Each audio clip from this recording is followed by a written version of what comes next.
मैंने gym join किया था कि थोड़ा सोचा था कि एक आध साल में कुछ सिक्स पैक एब्स ऐसा कुछ बनाऊंगा, लेकिन अचानक से फिर ये बीमारी आ गई। गर्मियों का टाइम था, छत पे सो रहा था, तो मेरे को अचानक से रात को 3-4 बजे ऐसा हुआ कि उल्टी जैसा लग रहा है। तो एक बार उल्टी हुई, 2 बार उल्टी हुई, 3 बार उल्टी हुई। अचानक से थोड़ा सा ब्लड आया उसमें। आईसीयू में गए, फर्दर टेस्ट रन हुए तो फिर पता चला कि मेरे को एक्यूट नेक्रोटाइजिंग पेनक्रियाटिस है, थोड़ी सडन लग चुकी है पेनक्रियास के ऊपर। डॉक्टर ने भी परिवार वालों को ओपनली बता दिया कि लड़के का बचने का कोई ज़्यादा चांस हमको लग नहीं रहा है। मछली कैसा ऐसा पानी से निकालो तड़पती है, मैं ऐसा बिस्तर पे हॉस्पिटल में तड़प रहा हूँ, यहाँ से वहाँ हो रहा हूँ। इतना दर्द हो रहा है कि मेरे को समझ में आया क्या करना है। मैं एकदम पैनिक मोड में हूँ। पहली बात तो ये पता चला कि ये सेल्फ लिमिटिंग बीमारी है। किसी भी हिसाब से ऐसा लग तो नहीं रहा था कि अपने आप ठीक हो जाएगी। मेरा इतना वजन कम हो गया है, मैं खिचड़ी भी नहीं खा पा रहा हूँ, पानी भी मेरे को नहीं पच रहा है। नॉर्मल लाइफ जी पाऊंगा कि नहीं जी पाऊंगा, लेकिन मेरी हालत ही ऐसी नहीं थी कि पड़ाव तक यहाँ पे आ सकूँ। क्योंकि गुजरात से इतना दूर आना या घर से भी बाहर निकल जाना भी मेरे लिए मुश्किल था।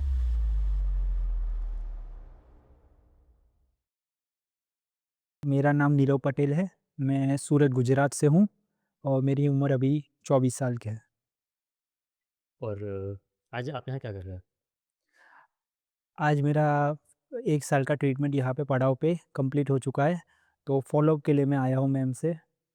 किस चीज़ का ट्रीटमेंट था? पेंक्रियाटाइटिस, मुझे एक्यूट नेक्रोटाइजिंग पेंक्रियाटाइटिस था, तो उसके इलाज के हिसाब से मैं यहाँ पे आया था। तो नीरज जी मेरे को बताओ कि बीमारी से पहले आपकी डेली लाइफ कैसी थी? खाना, नींद, काम, स्ट्रेस हैबिट्स इन सब चीज़ों के बारे में बताओ। और पहली बार कब बीमारी हुई? उससे पहले की लाइफ के बारे में बता दो। एक्चुअली जो मुझे फर्स्ट अटैक जो मेरा आया था, वो 24/4/2024 को मेरे को पहला अटैक मेरा आया था। उसके पहले लाइफ़ तो मेरी बहुत ही नॉर्मल ही थी। मतलब हाँ, मैं थोड़ा बाहर का ये सब थोड़ा खाता था, लेकिन ऐसी कोई दिक्कत वाली बात नहीं थी। सोना-वोना सब कुछ मेरा सही था। लाइफ़ एकदम नॉर्मल चल रही थी, कुछ ऐसा था नहीं। एक्चुअली मेरा वेट थोड़ा बहुत बढ़ गया था, तो मैंने जिम जॉइन किया था कि थोड़ा सोचा था कि एक आध साल में कुछ सिक्स पैक एब्स ऐसा कुछ बनाऊँगा। ये सोच के जिम-विम भी जॉइन कर लिया था। सब बढ़िया ही चल रहा था, लेकिन अचानक से फिर ये बीमारी आ गई। जैसे आपने बोला कि बाहर का कुछ खाता था। कौन-कौन सी चीज़ें खाते थे? उनके बारे में थोड़ा डिटेल में बताओ। एक्चुअली जो फ़ास्ट फूड होता है बाहर का, वो सारा खाता था। जैसे हम तो गुजरात से, तो बहुत सी सारी चीज़ें वैराइटी होती है, तो बहुत खाता था। समोसे, जलेबी, फाफड़ा, बहुत सारी चीज़ें होती है, तो वो सब खाता रहता था। डेली खाता था मैं, लेकिन उसको मैं फिर भी दिक्कत नहीं समझता। वो मैं एज़ अ मील उसको एक खाता था। पूरे दिन वही आलू खाता रहता था, सब्जियाँ, हरी सब्जियाँ नहीं खानी, फल नहीं खाने, नट्स एंड सीड्स ऐसी कोई चीज़ें खाता ही नहीं था मतलब। जो घर पे वही रोटी, चावल, दाल, सब्ज़ी, मतलब जो बॉडी को जो नीड थी वो मैं खाता ही नहीं था। तो वही मुझे सबसे बड़ी एक हैबिट लगती है कि मैं सब चीज़ों को अवॉइड करता था। मेरे को जो कोई चीज़ पसंद आ गई, बाहर का आ गया, बस वही खाना है पूरे दिन। 2024 को मेरे को ये पहला अटैक आया था। एक्चुअली ये मेरे लिए बहुत ज़्यादा सडन था, क्योंकि मैं वैसे नॉर्मली मतलब पूरा दिन मेरा बीता था ऑफ़िस में। ऑफ़िस से मैं घर पे गया था, शाम को जिम जाके, जिम से सीधा घर पे गया था। रात को सो व गया आराम से खा पी के, कुछ दिक्कत नहीं थी। बस गर्मियों का टाइम था, छत पे सो रहा था, तो मेरे को अचानक से रात को 3-4 बजे ऐसा हुआ कि कुछ अच्छा-सा नहीं लग रहा, मेरे को उल्टी जैसा लग रहा है। तो मैं नीचे चला गया रूम में सोने के लिए।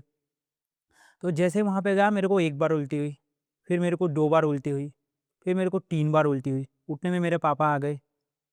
फिर मेरे को उल्टियाँ ऐसे चलती रही, मेरे को 15-20 बार उल्टी आ गई और उसके बाद अचानक से थोड़ा-सा ब्लड आया उसमें। तो मैं थोड़ा हो गया सीरियस कि मेरी हालत वो 1 घंटे में जब से उल्टियाँ चालू हुई एकदम ख़राब हो गई। फिर मैं बोला ये क्या हो रहा है? फिर जैसे-जैसे कोई एक नॉर्मल अस्पताल था, वहाँ पे गए रात को इमरजेंसी में, इंजेक्शन-विजेक्शन जो भी था डॉक्टर से ट्रीटमेंट लिया और सुबह तक का वेट कर रहे थे, क्योंकि सारे अस्पताल-वस्पताल सब बंद था। 10 बजे तक वेट किया।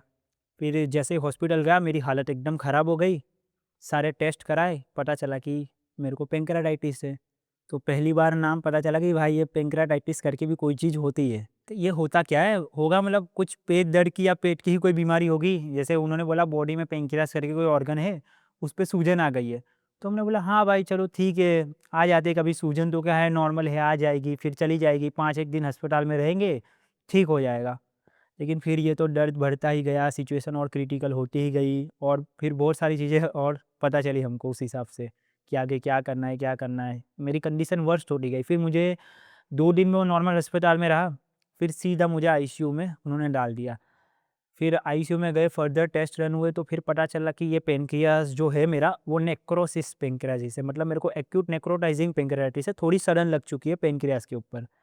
तो जैसे मुझे उसके बारे में पता, घरवालों को पता चला, घरवाले थोड़े डर गए, डॉक्टर ने भी थोड़ा डरा दिया, मेरी कंडीशन उस टाइम में बहुत क्रिटिकल थी। तो डॉक्टर ने भी परिवार वालों को ओपनली बता दिया कि देखो आप थोड़े लेट हो, लड़के का बचने का कोई ज़्यादा चांस हमको लग नहीं रहा है। क्योंकि पैनक्रियाज़ की वजह से, पैनक्रियाज़ तो अफ़ेक्टेड है ही, उससे जो इन्फेक्शन फैल रहा है, उससे जो बाकी के ऑर्गन्स है, वो सब पे भी इफ़ेक्ट आ चुका है। इनका लीवर भी सही से काम नहीं कर रहा, लीवर पे भी इफ़ेक्ट हो चुका है, किडनी पे भी इफ़ेक्ट हो चुका है, लंग्स में पानी भी भर गया है और लंग्स में भी इफ़ेक्टेड है। और फिर उस टाइम पे उन्होंने मुझे ऑक्सीजन पे भी शिफ्ट कर दिया था। तो 21 दिन तो मैं ऑक्सीजन पे ही रहा था। तो वो तो उस हिसाब से था, फिर पता चलता गया और उन्होंने बोला कि भाई 20% चांस है कि आपका लड़का बच जाएगा, वो भी मैं इसीलिए बोल रहा हूँ कि इसका बस एक ब्लड प्रेशर नॉर्मल है, बाकी बॉडी में कुछ सही नहीं चल रहा। बहुत ही ज़्यादा पेन था मुझे और पेन बढ़ते ही जा रहा था टाइम-टाइम के साथ। फिर डॉक्टर्स ने जो भी सारे, सोनोग्राफ़ी होता है, बराबर है एक्चुअली, और जो एमआरआई, लाइपेक्स के जो भी सारे टेस्ट होते हैं, सारे के सारे उन्होंने करवा दिए। वो मेरे सिम्पटम देख के ही समझ गए कि इसको कोई उस टाइप की दिक्कत हो सकती है, तो उन्होंने पहले ही वो सारे टेस्ट लिख दिए। तो वो जैसे टेस्ट रिपोर्ट आ गई, तो पता चला इसको पैंक्रेयाटाइटिस है। एक्चुअली सोनोग्राफ़ी से वो पहले डिटेक्ट हुआ था, फिर एमआरआई, लाइपेक्स के भी जो भी सारे दूसरे टेस्ट होते हैं, वो भी सारे उन्होंने रन कर दिए थे और मुझे पता चल गया कि ये पैंक्रेयाटाइटिस नाम की कोई एक बीमारी हुई है। तो एक्चुअली मेरा वेट है ना, मैं 84 किलो का हो गया था उस टाइम पे।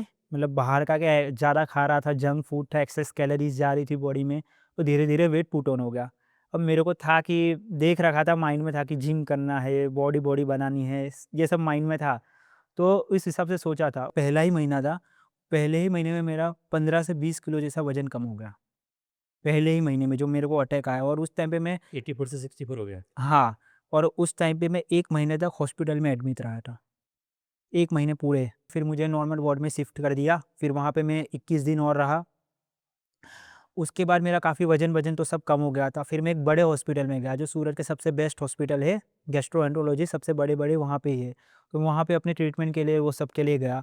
तो वहाँ से फिर मेरी दवाइयाँ, मेडिसिन कुछ चालू हुई। तो उन्होंने बोला कि मेरे पेट में अभी भी इन्फेक्शन बना हुआ है। हम दवाइयाँ दे रहे हैं, अगर इन्फेक्शन निकल जाता है तो ठीक है, वरना फिर आगे की हमको इसको और कोई प्रोसेस देखनी पड़ेगी। तो फिर 10-15 दिन थोड़ी दवा खाई, उसके बाद उन्होंने सीधी मेरी सर्जरी कर दी।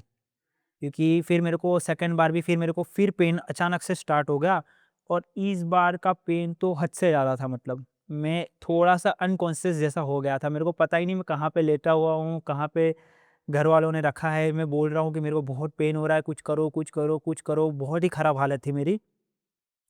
फिर जैसे मेरे को हॉस्पिटल में लेके गए, पेन किलर स्टार्ट कर दिए। पहले जब अटैक आया था, वो पेन बढ़ते जा रहा है। जैसे-जैसे टाइम बीत रहा है, उतने जब बढ़ते जा रहा है, मेरी हालत ख़राब होती जा रही है, वो ख़राब होती जा रही है।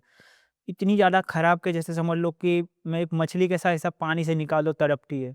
मैं ऐसा बिस्तर पे हॉस्पिटल में तड़प रहा हूँ, यहाँ से वहाँ हो रहा हूँ, उठ रहा हूँ, ये कर रहा हूँ, बॉटल लगी है, खुद खड़े हो जा रहा हूँ। इतना दर्द हो रहा है कि मेरे को समझ में नहीं आ रहा क्या करना है। मैं एकदम पैनिक मोड में हूँ। वह उठ रहा हूँ, ये कर रहा हूँ, खुद अपनी बॉटल लेके रात में ये कर रहा हूँ, रात में सो भी नहीं रहा हूँ। पहले जब अटैक आया था मुझे, तब मुझे याद है कि मेरे को चैन ही नहीं पड़ रहा कि मैं लेटा हुआ हूँ। तो हॉस्पिटल में सब उस टाइम पे बेड खाली थे रात के टाइम पे। वो नॉर्मल क्लिनिक था, बस वहाँ पे ऐसे सोने की और इस सब से व्यवस्था थी थोड़ी, वो नॉर्मल क्लिनिक ही था। तो मैं क्या कर रहा हूँ, खुद खड़ा हो रहा हूँ, मेरे को बॉटल चल रही है, बॉटल भी खुद हाथ में पकड़ ली है मैंने, और एक बिस्तर से दूसरे बिस्तर पे जा रहा हूँ। सोच रहा यहाँ पे मुझे कुछ चैन मिल जाएगा, कुछ ऐसा लग जाएगा, नहीं हो रहा। फिर तीसरे बिस्तर पे जा रहा हूँ, फिर चौथे पे जा रहा हूँ, मेरे से खड़ा नहीं हो जा रहा था। मुझे ही नहीं पता मैं कैसे चल रहा हूँ, क्या कर रहा हूँ, गिरते-फिरते एक बिस्तर से दूसरे पे जा रहा हूँ, तीसरे पे जा रहा हूँ। यहाँ पे मेरे पापा सोए हुए थे, उनको भी मैं उठा नहीं सकता था। मैं बोला क्या बार-बार इनको परेशान करूँ, क्योंकि वो तो बहुत परेशान हो ही चुके थे। फिर सुबह उठा, फिर मेरी हालत बहुत ही ख़राब हो गई। तो उसके बाद तो फिर वो जो नॉर्मल डॉक्टर था, उसने बोला इसको बड़े अस्पताल में आईसीयू में शिफ्ट करना ही पड़ेगा। और दूसरा पेन तो बहुत ही ज़्यादा, मतलब ऐसा है कि पेट में कोई कील चुभो रहा है ना, ऐसा पूरा पेट दर्द कर रहा है। ऐसा नहीं कि कोई एक हिस्से में दर्द कर रहा है। फिर धीरे-धीरे वो दर्द पीछे भी जा रहा है। मतलब ये यहाँ पे भी क्यों दर्द जा रहा है, कमर भी दुख रही है, यहाँ शोल्डर पे भी पेन जा रहा है मेरे को। बहुत, बहुत ज़्यादा पेन था मतलब उस टाइम पे मेरे को। वो 2 दिन तो मतलब बहुत-बहुत ज़्यादा मुश्किल थे मेरे लाइफ़ के। जो दूसरे अटैक में जो पेन आया था वो। तो जब आप इस कब तक आपको पता चल गया था कि पैंक्रियाटाइटिस है? तो आप गूगल वगैरह पढ़ा होगा आपने इस बारे में, तो आपने क्या पढ़ा और आपकी क्या समझ विकसित हुई इसके बारे में? हाँ, एक्चुअली इसमें कैसा है कि जो मेरी जो कंडीशन थी ना बहुत क्रिटिकल थी, तो पहले जो 3-4 महीने थे ना, मैंने क्या पैनक्रियाज़ होता है क्या, क्योंकि मैं चल भी नहीं पा रहा था। मेरी जो जो पहला जो मैं हॉस्पिटल में था, तो 10-15 दिन तो मैं उठ भी नहीं पाता था, ना ही मैं चल पाता था। तो 15-1 दिन बाद तो पहले अटैक जब मेरे को आया था, तब तो मैंने चलना शुरू किया था, और दूसरे अटैक में तो उन्होंने सर्जरी-वर्जरी ही कर दी, तो मैं उसी के अंदर था पूरा का पूरा कि भाई अभी क्या होगा, क्या नहीं होगा, चलना-वलना, फिरना एकदम मुश्किल था। तो मैंने ऐसी कोई चीज़ों के बारे में उस टाइम पे तो देखा ही नहीं था, जब तक मेरी कंडीशन थोड़ी स्टेबल नहीं होगी कि मैं एकदम घर पे फ्रीली वॉक कर पा रहा हूँ। क्योंकि जब मेरे को सेकंड अटैक आया था, जब मेरी सर्जरी हुई थी, तो जब मैं ऑपरेशन थिएटर से बाहर आया था, स्टिल मेरा पेन नहीं गया था। उस पेन जाने में मेरे को और 4 दिन लगे थे, और जब मैं उठा था, मतलब एकदम मेरे को होश आया था, तब मेरे को पता चला यहाँ से पूरा एब्डोमेन मेरा ओपन सर्जरी हुआ है। तो पूरा पेट उन्होंने यहाँ से काटा है, और साइड में और यहाँ पे 3 पाइपें लगी हुई है मेरे को, जिसमें से कुछ कचरा-वचरा जो भी निकल रहा है, तो 3 पाइपें। तो मैं एकदम थोड़ा उसी के डर में था पहले, तो यार ये 3-3 पाइपें लगी हुई है, कब निकालेंगे, कब नहीं? तो पहली जो यहाँ पे एक पाइप लगी हुई थी, वो तो उन्होंने 2 से 4 दिन में निकाल दी। लेकिन यहाँ जो 2 पाइप मेरे को स्टमक में लगी थी, वो तो 6 महीने तक मेरे को रही थी। तो उसका दर्द, ये चल पाना, फिर पाना, उसको लेके बहुत ज़्यादा मुश्किल था मेरा। तो ये सब के बारे में तो मैंने पढ़ा ही नहीं था, जब तक मैं एकदम स्टेबल नहीं हो गया, थोड़ा टाइम नहीं होगा तब तक। और जब पढ़ा तब क्या आपकी समझ? जब पढ़ा तब मेरे को ये पता चला कि इसका कोई इलाज नहीं है। पहली बात तो ये पता चला कि ये सेल्फ लिमिटिंग बीमारी है। ये खुद होती है और खुद ठीक हो जाती है।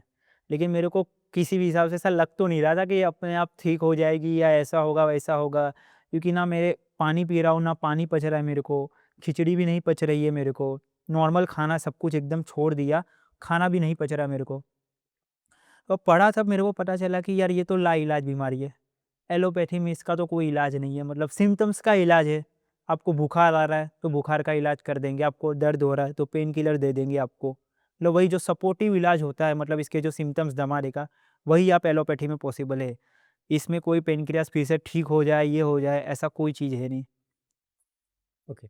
अब जैसे फॉर एग्ज़ाम्पल इस बीच में ना मुझे एक और चीज़ बताओ कि इस बीच में आपके पेरेंट्स का और आपकी मेंटल हेल्थ, आपके पेरेंट्स का कैसा रिस्पॉन्स था? वो क्या सोच रहे थे कि घर में कैसी बातें हो रही थी?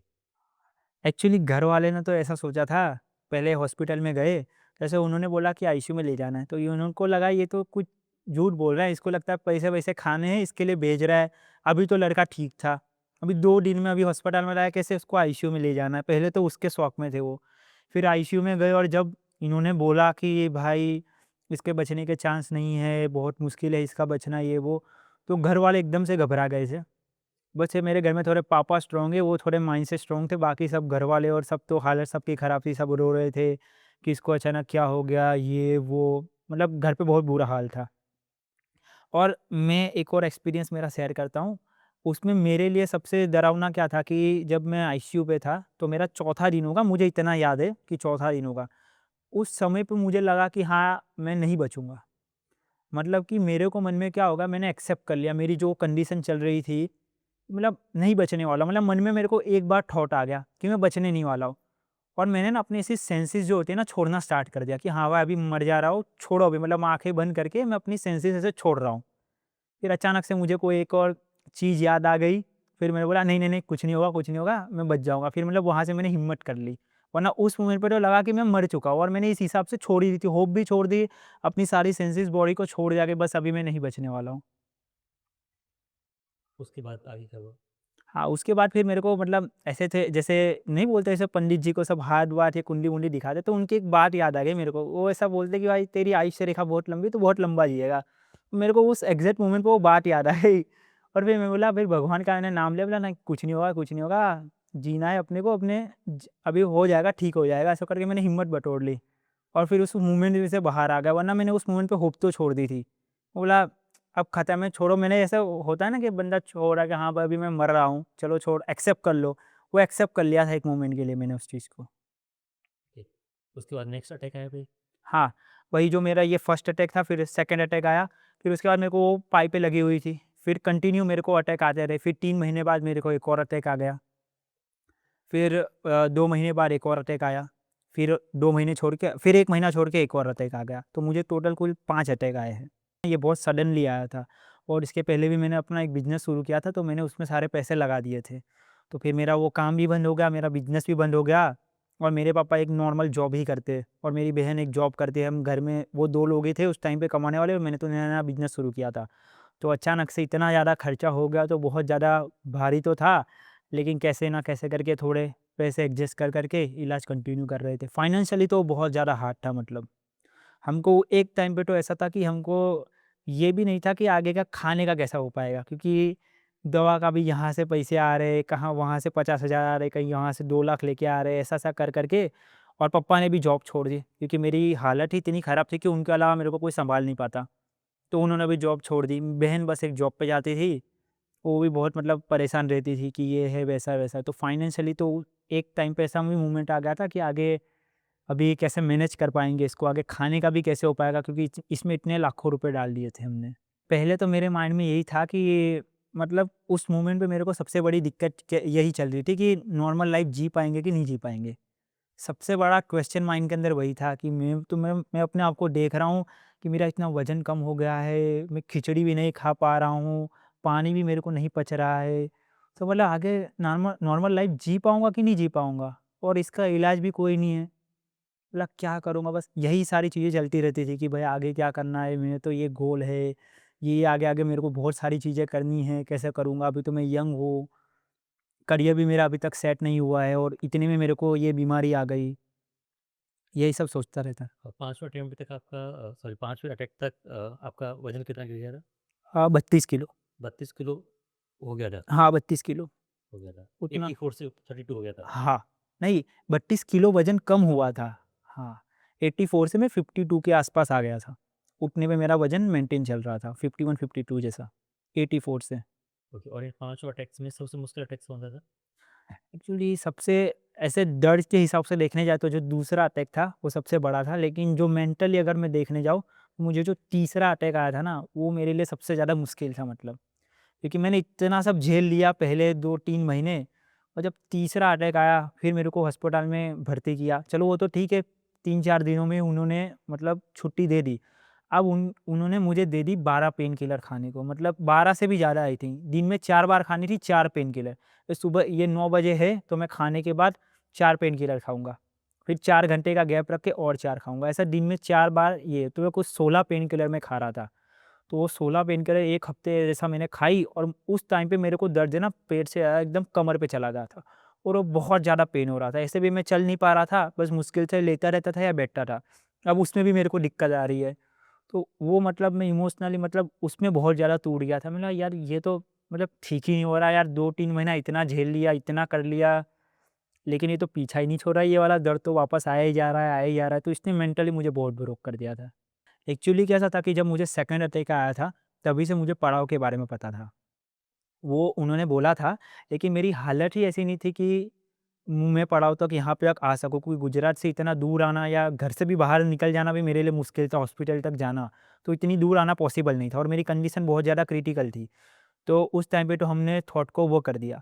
हाँ, जब मेरी थोड़ी कंडीशन स्टेबल हुई, मतलब पहले से तब थोड़ी बेटर हुई, जब मेरे को जो सब मेरी पाइप थी वो सब निकलना स्टार्ट हुआ, तभी भी मेरे को आइडिया था पड़ाव के बारे में। लेकिन मैं उसको थोड़ा अवॉइड कर रहा था कि मुझे नहीं जाना है। क्योंकि मेरी क्या है मतलब एक ये थी कि उस टाइम पे ना मेरे से खाना नहीं खाया जा रहा था 6 महीने तक, कि आप मुझे जब घर वाले खाना खिलाते थे, जैसे मेरे पापा, वो मेरे पे रोज़ चिल्लाते थे, क्योंकि मैं खाना ही नहीं खा रहा था। देखिए मुझे ऐसा हो रहा है, मुझे ये खाना दे क्यों रहे? मुझे खाना ही नहीं, ना मुझे भूख लगी है। खाऊँगा मुझे तकलीफ़ हो रही है, मेरे को खाना ही नहीं है इस चीज़ को। मतलब 1 कटोरी अगर मूँग दाल खाना हो ना, तो मैं 1 घंटा लगा देता था उसमें। सिर्फ़ 1 कटोरी, 2-2 दाने करके खाता रहा, पापा बहुत चिल्ला रहे थे मेरे पे। अभी सबको आजू-बाजू वालों को भी पता चल जाता, इसके पापा इस पे चिल्ला रहे, इतना मेरे पे चिल्ला रहे, तब जाके मैं खाना खाता था। अब मैंने आयुर्वेदा का सुना था, मैं वहाँ जाऊँगा, तो यार ये कुछ काढ़ा पिलाएँगे, कुछ ये करेंगे, वो करेंगे, मेरे से हो नहीं पाएगा। तो इस चक्कर में मैं इसको अवॉइड कर रहा था। फिर क्या हुआ, फाइनेंशियली भी थोड़ा सोचना था कि भाई इतना ज़्यादा खर्चा तो हो ही चुका है, अब आगे का पैसों का क्या ही करेंगे? ये 2 चीज़ों की वजह से मैं पड़ाव पे जाने का थोड़ा डिले कर रहा था। लेकिन उतने में मेरे को 2 अटैक और आ गए, तीसरे के बाद चौथा अटैक भी आ गया, 5वाँ अटैक भी आ गया। मतलब पैसे भी जा रहे हैं, मेरी हालत भी खराब हो ही रही है, तो फिर मतलब इसका देख ही लेते। फिर मेरे जीजा जी ने मुझे वो वैद्य बालेंद्र प्रकाश जी का वीडियो भेजा। तो मैंने वीडियो देखा और उसमें मुझे एक बात पता चली, वो न्यूज़ का कोई वीडियो था, कोई न्यूज़ चैनल का। तो उसमें वो बोल रहे कि एलोपैथी वाले सब खाने को ना बोल देते। हम पहले ही दिन मलाई खिलाते, पनीर खिलाते हैं, दूध खिलाते हैं, मतलब ये सब चीज़ें खाए बिना तो ज़िंदा रहा नहीं जा सकता है। अभी तो खिचड़ी पे चला रहे हैं कैसा-कैसे। तो ये बात देख के मेरे को लगा, मतलब जाना तो चाहिए मेरे को। फिर मेरे को एक और अटैक आ गया उतने में। फिर तो मैंने कन्फर्म ही कर लिया, उस टाइम पे मतलब अस्पताल में था और मैंने सोच लिया कि अब मेरे को जाना ही है। फिर उसी अस्पताल में मेरा एक क्लोज़ फ्रेंड है, वो वहाँ पे ही काम करता है एज़ अ असिस्टेंट डॉक्टर, मतलब उसका वो वहाँ पे इंटर्नशिप कर रहा है। तो वो भी मुझे बोल रहा है कि नीरव देख ले, कुछ और देख ले, क्योंकि हॉस्पिटल में तो तू आएगा, यही सारी दवाइयाँ चलेगी तेरे को और कुछ तेरा होने वाला नहीं है। फिर मैंने उस मोमेंट पे डिसाइड कर लिया कि कुछ भी करके पड़ाव जाना है। फिर वो जब 5वाँ अटैक आया, फिर मैं थोड़ा स्टेबल हुआ, 10-15 दिन बाद हमने फिर पड़ाव में आने का डिसाइड कर लिया और फिर पड़ाव आ गए। तो मतलब ये पड़ाव के जो 21 दिन थे, वो वन ऑफ द बेस्ट थे, क्योंकि पहली बात तो मेरे को ये पता चला ये मेरे अकेले को नहीं है। बहुत सारे लोग हैं, छोटे बच्चे से लेके बड़े से लेके बूढ़े तक, सबको मतलब जिसको बीमारी तो ये हो रही है। तो पहले तो मेरे को वो हो गया। बाकी जी यहाँ पे जो बहुत सारे लोग थे, जो जिनको 15-20 दिन हो चुके थे, ऐसे जो लोग से उनसे बात हुई, तो हमको थोड़ी होप मिली कि भाई नहीं, यहाँ पे सब ट्रीटमेंट अच्छा है, आपका सब हो जाएगा, आप सब खाना स्टार्ट कर दोगे। पहले तो फ़ियर था ना कि यार अभी खा लेंगे तो कुछ दिक्कत ना हो जाए, जैसे ये पनीर खिलाते हैं, ये खिलाते हैं। मैं बोला खिचड़ी तो पच नहीं रही है, पानी भी पच नहीं रहा है और अभी यहाँ पे सीधा पनीर पे आ रहे हैं ये लोग, मलाई-वलाई ये सब खिला रहे हैं। तो वो सब खाया तो थोड़ा कॉन्फिडेंस आया मेरे अंदर कि ये है। फिर यहाँ पे और भी बहुत सारी चीज़ें को मेरे को बारे में पता चला कि मुझे इस बीमारी को मैनेज कैसे करना है। आगे सोच सोच क्या रखनी है मेरे को, कि क्या मेरे को अपना माइंडसेट रखना है, कैसे ठीक होगा, क्या-क्या चीज़ों को मुझे फ़ॉलो करना है, उसके बारे में मेरे को काफ़ी सारा अच्छा आइडिया होगा। अच्छी आपकी एक लाइफ़स्टाइल होनी चाहिए, मेडिसिन होनी चाहिए, उसका एक बैलेंस करके चलोगे तो आप ठीक हो पाओगे। मतलब सिर्फ़ दवाई खाने से कुछ नहीं हो जाएगा और सिर्फ़ लाइफ़स्टाइल से कुछ नहीं हो जाने का। एक एक राइट कॉम्बिनेशन में सारी चीज़ें होनी चाहिए, तभी आप मतलब एक हिसाब से हील कर पाओगे इस बीमारी से, मतलब मैनेज कर पाओगे इसको। तो फिर पता चला कि यहाँ आके हमको टाइम पे सोना है, टाइम पे उठना है, टाइम पे खाना खाना है, क्या खाना खाना है, कितने बैलेंस में खाना खाना है, डाइट के बारे में क्या नहीं खाना, वो बहुत सारी चीज़ें हमको पता चली और उसको फ़ॉलो किया। और मेन चीज़ पड़ाव के 21 दिनों का जो मेन जो मैं समझता हूँ वो है कि लाइफ़स्टाइल में चेंज लाना। मतलब एक चीज़ पता होना और एक चीज़ करने में बहुत ज़्यादा फ़र्क होता है। तो आप जब यहाँ आओगे, यहाँ पे आपकी एक लाइफ़स्टाइल बन जाएगी। आपको कैसे आगे की आपको मैनेज करनी है, कैसे जीनी है, किस हिसाब से रहना है, वो आपको पता चल जाता है। 21 दिनों में आपकी हैबिट बन जाती है। मतलब मुझे ऐसा लगता है कि 5 स्टार रिज़ॉर्ट ही है पड़ाव तो, क्योंकि काफ़ी चीज़ें बहुत ज़्यादा मतलब एकदम वेल प्लान्ड है। आपको कोई दिक्कत नहीं आए, छोटी-छोटी चीज़ों का मतलब ध्यान रखा हुआ है कि आपको 21 दिनों में कोई तकलीफ़ ना आए। सारी सुविधा है, मतलब जैसे आप होटल में ही रह रहे हो, ऐसे ही आपको फ़ीलिंग आएगी, टाइम पे खाना मिल जा रहा है, सारी चीज़ें मतलब एकदम वेल प्लान्ड है। तो वो सब तो मतलब माइंड में रखने की कोई ज़रूरत नहीं है, ये तो होटल जैसा एक्सपीरियंस ही है। नहीं। पड़ाव की मतलब इसी हिसाब से तारीफ़ ही करती है, क्योंकि बाकी वो सब चीज़ें वेल प्लान्ड है ना यहाँ पे, कोई ऐसा आपको सोचने की ऐसा कोई दिक्कत नहीं है। हाँ, मम्मी को बहुत ज़्यादा था कि कैसे रहेंगे, क्या मैनेज करेंगे, ये कपड़े भी ले लेते हैं, वो भी ले लेते हैं। लेकिन फिर यहाँ आने के बाद ऐसा मतलब कोई ऐसा कुछ ख़ास ज़रूरत नहीं है, यहाँ पे सारी चीज़ें वेल प्लान्ड है, आपको कोई इतना दिक्कत लेने की ज़रूरत नहीं है।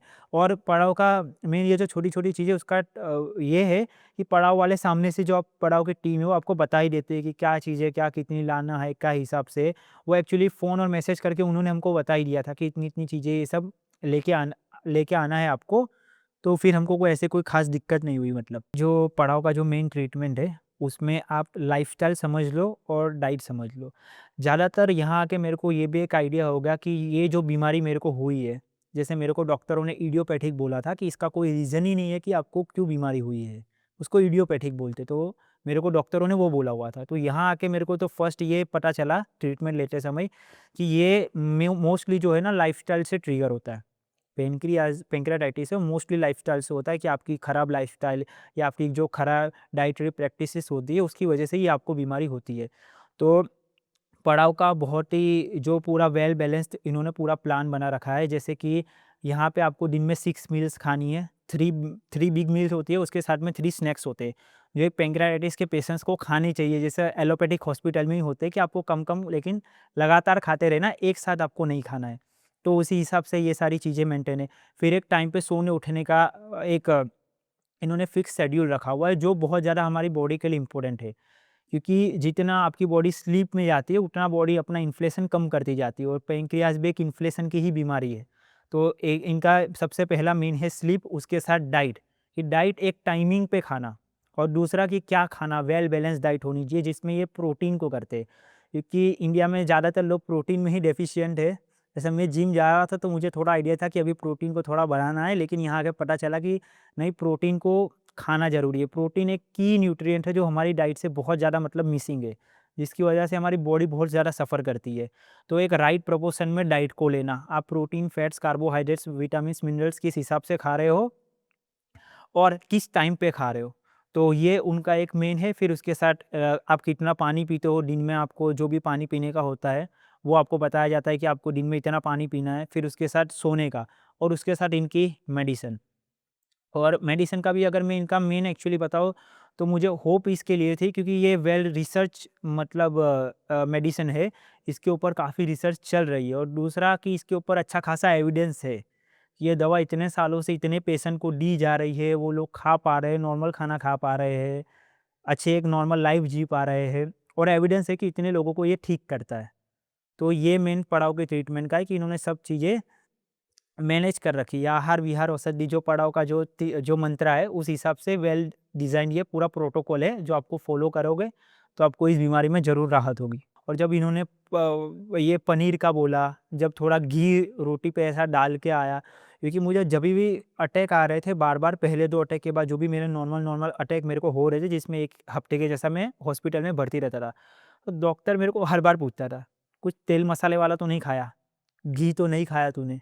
ये तो नहीं खाया?" तो मन में वो डर बैठा हुआ था कि भाई फैट खाओगे, मतलब फैट वाली कोई भी चीज़ खाओगे, तली हुई, तेल वाली या नॉर्मल घी भी जो भी हम खाते हैं, तो मेरे को अटैक आएँगे ही आएँगे, उसकी वजह से मेरे को ये पेन ट्रिगर हो रहा है। तो जब यहाँ पे आया, जब मैंने पनीर खाया, तो तब मेरे को पहली होप आई कि नहीं भाई, अभी मतलब मैं ऐसे ठीक तो हो जाऊँगा, मतलब मुझे कोई दिक्कत तो नहीं होगी। और फिर दूसरी बार एक्चुअली मैंने कुछ 10 एक दिन बाद पानी पूरी खाई थी मैंने। तो मैंने बोला यार, पानी पूरी खा रहा हूँ, मतलब कैसे खा रहा हूँ, मतलब ये 10 महीने जो मेरे गए हैं खिचड़ी पे, और अभी ये मैं सीधा पानी पूरी खा रहा हूँ, तो कैसे खा रहा हूँ, कुछ हो नहीं रहा, कुछ दर्द भी नहीं हो रहा। तो उस मोमेंट पे लगा, नहीं बोला ये हो जाएगा। मैंने बोला यहाँ से, क्योंकि मैंने नॉर्मल खाना खाना स्टार्ट कर दिया। मेरे को माइंड में था कि अगर मैं खाना ही नहीं खा पा रहा हूँ तो सर्वाइव कैसे करूँगा। और जब से मैंने नॉर्मल खाना खाना स्टार्ट कर दिया, पड़ाव में 21 दिन नॉर्मल खाना जैसे एक नॉर्मल इंसान को खाना चाहिए, जब मैंने वो सब खाया, तब मेरे को हुआ कि नहीं, अब मैं यहाँ से ठीक हो जाऊँगा। जितने वीडियो से पहले तो मैं देखूँगा। मैं जब मतलब थोड़ा इन्फॉर्मेशन मिले तो मतलब एक पता चले कि भाई डिसीज़न लेना है कि नहीं। तो फिर मैंने ऐसे बहुत सारे वीडियो देखे, बहुत सारे वीडियो देखे, मेरे को होप मिलने लगी। मैंने बोला यार, इसको इतने सालों से है, इसको भी ठीक हो जा रहा है। फिर एक वीडियो मैंने देखा था, उनका नाम भूल गया, वो उन्होंने जिम स्टार्ट कर दिया था, तो ऐसा कुछ टाइटल में था नुकसान कि तो है। हाँ, निशान गोयल जी। हाँ, तो उनका देखा, मतलब ये जिम जा रहे हैं, और मेरे को वो माइंड में गोल तो था ही। और जब इतना बीमार हो गया और सब लोग ऐसी बातें करते थे ना, तो मतलब ये लोग बहुत ज़्यादा बीमार समझ रहे हैं, ऐसा समझ रहे, तो मेरे को मन में वो मेरा जो गोल था, वो जो सिक्स पैक एब्स बनाना है, वो मतलब मैंने और भी ठान लिया था। मतलब एक दिन ठीक होऊँगा, वापस जिम ज़रूर जाऊँगा इन फ्यूचर। जब भी मैं ठीक होऊँगा, अच्छे से मैं जिम जाऊँगा, वो वाला गोल तो मैं पूरा करूँगा ही करूँगा। और वो आज तक वो चीज़ मेरे माइंड में है कि जब भी मैं एकदम कंडीशन एकदम मेरी एकदम सही हो जाएगी, जैसे मेरे को मैम अलाउ करेगी, भी इन फ्यूचर में जिम जाऊँगा, वो वाला मेरा गोल पूरा करूँगा। तो वो देखा तो मेरे को एक होप आ गई। फिर मैंने हर्ष जी का वीडियो देखा। एक्चुअली उनकी और मेरी स्टोरी सेम है, उनको भी नेक्रोसिस हुआ है, तो मैंने उनकी स्टोरी देखी।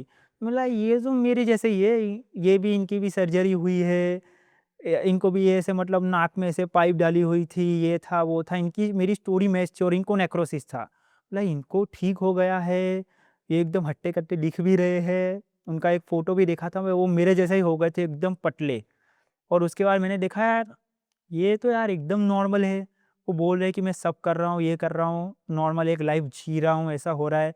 तो मैंने बोला यार जाना चाहिए। तो उनका वीडियो देख के मतलब मेरे को माइंड के अंदर हुआ था कि जाना, उनका वीडियो देख के ही मैंने लास्ट एंड डिसीज़न बनाया था कि नहीं, अब तो मेरे को जाना ही है, क्योंकि इनको भी नेक्रोसिस है, मेरे को भी है, इनकी और मेरी स्टोरी भी मिलती-जुलती है। इनको भी ठीक हो गया, मुझे भी हो ही जाएगा। तो वो सोच के फिर मतलब मैं आया था। अभी स्टोरीज़ देख के मोटिवेशन बढ़ रहा था। होप और भी बढ़ रही थी कि नहीं भाई, यहाँ पे इलाज में इनके दम तो है, हो तो जाएगा, ठीक तो हो जाएगा। पड़ाव के जो 21 दिन रहा था, एक्चुअली वो लाइफ़स्टाइल जो वो जी थी ना, बस हमको वही आगे जीनी थी। वो हमको वहाँ से मैसेज क्लियर कर दिया गया था और हमारे एक हैबिट भी डेवलप कर दी थी। जैसे टाइम पे सोना, टाइम पे खाना, एक अच्छे प्रोपोर्शन में खाना, एक वेल बैलेंस्ड डाइट को लेना, मेडिसिन टाइम पे लेना, ये सारी चीज़ें तो थी। इसी को हमको आगे फ़ॉलो करना है। लेकिन मेन वही है ना कि बोलना, पता होना और करने में फ़र्क होता है। तो यहाँ जो 21 दिन रहे थे तो वो हैबिट बन गई थी। बस एक मैसेज क्लियर था यहाँ से कि इसी प्रोटोकॉल को आगे आपको ईमानदारी से स्ट्रिक्टली इसको फ़ॉलो करना है। तो बस फिर घर पे आए, वो जर्नी माइंड में क्लियर थी। जो 21 दिन जी चुके हैं वैसा ही हमको घर पे भी नॉर्मली जीना है। तो उसी हिसाब से हमारी जर्नी चलती रही फिर। नहीं, जैसे बताते हैं कि आपको ईमेल करना होता है, क्या खाया, क्या पिया, हाँ। तो उन उस प्रोसेस के बारे में बताओ? हाँ, तो जैसे ये हम घर पे सारी डाइट और ये सारा था, तो पड़ाव का क्या है कि फ़ॉलो-अप सिस्टम काफ़ी स्ट्रॉन्ग है। तो मैं जो भी डेली सारी चीज़ें जो खाता था वो मैं डेली मेल करता था। मुझे उस पे रिवर्ट बैक भी आता था, कोई सजेशन होते थे तो मुझे वो भी आते थे। तो सारा उस हिसाब से था कि फ़ॉलो-अप सिस्टम अच्छा है, कभी भी आप फ़ोन कर लो, कभी भी आपको कुछ डाउट है जाने के बाद, आप फ़ोन करोगे तो आपको अच्छे से मतलब आंसर दिया जाएगा। ऐसा नहीं कि बस वो 21 दिन हो गए तो हो गए, वो आप अगर सामने से उतना वो नहीं करोगे तो सामने से फ़ोन आएँगे। एक्चुअली मेरे को यही था कि मैं मेल तो भेजता था डेली, तो मेरे को सामने से फ़ॉलो-अप टीम के कॉल भी आ रहे हैं हर 2-3 महीने में कि नीरज जी कैसे हो? ठीक हो? कोई पेन तो नहीं है? कोई दिक्कत तो नहीं है? कोई प्रॉब्लम तो नहीं है? तो फ़ॉलो-अप सिस्टम तो पड़ाव का मतलब बहुत ज़्यादा स्ट्रॉन्ग है। आप भले इतना इनपुट मत दो, लेकिन वो लोग अपनी तरफ से फुल कोशिश करते ही, आपसे टच में रहते हैं और आपको जितना हो सके उतनी हेल्प करने की कोशिश करते ही करते हैं। घर वालों का ये था कि ये लड़का अभी मतलब खा रहा है, पी रहा है, इसको दर्द नहीं आ रहा है, तो वो लोग भी मतलब उस हिसाब से पॉज़िटिव ही थे। और मतलब सबसे बड़ा रोल तो उसमें मम्मी का ही था, क्योंकि मेरी डाइट का पूरा ध्यान तो मतलब मम्मी ही रखती थी। टाइम पे खाना, ये वो भी कहीं बाहर नहीं जाती थी। कोशिश करती थी कि घर पे ही रहे तो सब ये खाना मेरा अच्छे से मैनेज हो पाए, और घर वालों ने तो मतलब मेरे को बहुत ज़्यादा सपोर्ट किया। मतलब अभी घर पे टीवी चल रही है 10 बजे, मैं तो बोलूँगा अभी भाई बंद करो, मेरे को सोना है, ये है। तो घर वाले ऐसा कुछ नहीं कि हाँ भाई, फुल मतलब मेरे को हर चीज़ से उन्होंने सपोर्ट किया कि आप मतलब इस रूटीन को मैं अच्छे से फ़ॉलो करूँ। और उन लोगों ने भी कभी मोटिवेट किया, क्योंकि अप्स एंड डाउन्स तो आते रहते हैं। कभी आपको भी थोड़ा मूड ऊपर-नीचे हो जाता है कि यार अभी जान दो, थोड़ा ये करना है, वो है, वैसा है। तो घर वालों ने मुझे अच्छा सपोर्ट दिया कि नहीं, रूटीन को फ़ॉलो कर, तूने इतना सब कुछ झेला हुआ है, अभी तो ठीक हो रहा है, तो बस हिम्मत रख, पेशेंस रख और करते जा। आज अभी मेरा 1 साल का ट्रीटमेंट तो मतलब ख़त्म हो चुका है, और नॉर्मल क्या, उससे भी काफ़ी अच्छी लाइफ़ मतलब मैंने सोचा था उससे तो मैं जी पा रहा हूँ। तो और दूसरा जो भी मतलब इस चीज़ को देख रहा है, तो पहले तो आप ये समझ लो कि एलोपैथी में इसका कोई इलाज नहीं है। पहली बात सिम्पटम्स का इलाज है। मैं बहुत ज़्यादा पैसे खर्च कर चुका हूँ, तो मैं अपने एक्सपीरियंस से बता रहा हूँ।